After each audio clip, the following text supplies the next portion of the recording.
আল্লাহর অলি স্মরণ করি পীর মুর্শিদের নাম, গর্বে ধরলেন মা জননী বাবাকেও সালাম। বলি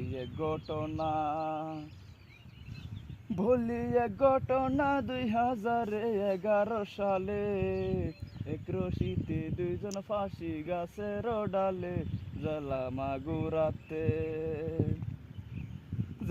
মাগুরাতে শ্রীরামপুরে কুদালিয়া গায়, এক নয়র নামে ধনী ব্যক্তি ছিল সেই জায়গায়। বড়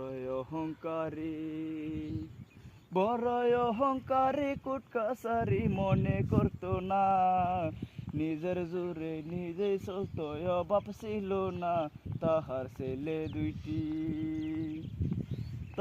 ছেলে দুইটি মেয়ে, একটি বড়ই সুন্দরী, নাম ছিল তার মারুফা আক্তার, সবারে বলি।